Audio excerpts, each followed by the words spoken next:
УКМК интернеттеги социалдык тармактарда аймак жана улут аралык кастыкты козутууга багытталган билдирүүлөрдү иликтеп жатат. Бул тууралуу аталган мекеменин басма сөз кызматы билдирди. Маалыматка караганда Кылмыш кодексинин 313-беренесине ылайык расалык улут аралык диний аймактык кастыкты козутуу үчүн 5 жылдан 7,5 жылга чейин эркинен ажыратуу каралганы эске салынган. Кыргызстанда азыркы саясий абалда байланыштуу интернет колдонуучулары тарабынан ар кандай пикирлер айтылып, жазылып жатат. Мындан тышкары фейк аккаунттар да активдешкени айтылып келет.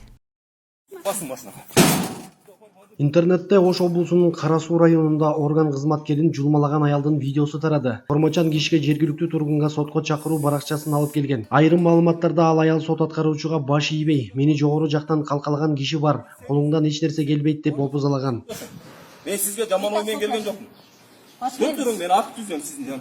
Туркияда 23 жаштагы кыргызстандык бала киши колду каза болду. Учурда анын жакындары изделип жатканын Туркиядагы эмгектенип жүргөн мекендештер билдирген. Маалыматка караганда окуя кечээ болгон. Анда Мухтарбек аттуу жигит дүкөнгө чыккан учурда белгисиз адам бычак сайып, андан кийин тапанча менен атып салган. Учурда маркумдун сөөгү өлүкканада экени айтылууда. Ал айрым басылмалар жазгандай, аталган окуя Анталиянын Алания шаарындагы Конаклы районунда болгонун жазууда. Маалыматка ылайык, окуя болгон жерге тез жардам кызматы жана жандармериянын кызматкерлери келип, кыргыз баланын каза болгонун аныкташкан. Учурда Аланиянын прокуратурасы тергөө иштерин баштап, кылмышка шектүү катары 40 жаштагы жаранды кармаган. Ал сурак учурунда маркум менен пикир келишпестиктен улам уруша кетип, тапанча менен атып салганын билдирген. Ысык көлдө 2 унаа сүзүшүп 2 адам каза болду. Бул тууралуу жол кыймылынын коопсуздугун камсыздоо башкы башкармалыгынын маалымат кызматынан билдирди. Жол кырсыгы бүгүн саат 4:30 чамасында орун алган. Бактуу Дөлөнөтү айылына жакын жерде Toyota Windom жана BMW X7 үлгүсүндөгү 2 унаа сүзүшкөн. BMW X7 унаасын 1995 жылы туулган жаран башкарып бара жаткан. Кырсыктын кесепетинен Lexus унаасынын айдоочусу, бир жүргүнчүсү каза болду. Дагы 2 жүргүнчүсү оор абалда Чолпон Ата шаарындагы ооруканага жеткирилди, дейт басма сөз кызматынан.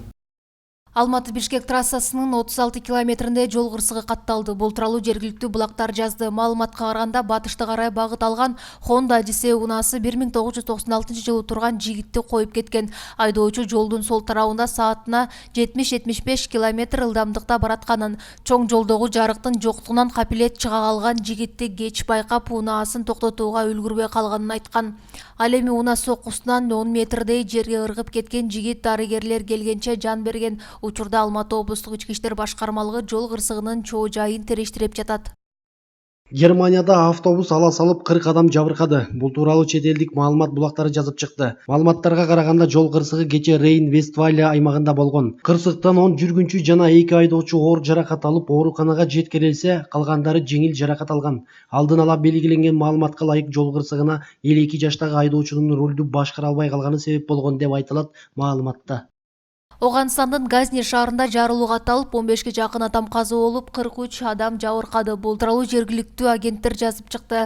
Маалыматка ылайык, унаа Ауганстандын улуттук коопсуздук башкармалыгынын имаратынын алдында жарылган. Каза болгондордун арасында 8 коопсуздук кызматкери жана 4 жай тургун бар. Жабыркагандардын көпчүлүгү мектеп окуучулары. Алардын абалы тууралуу толук маалымат айтыла элек.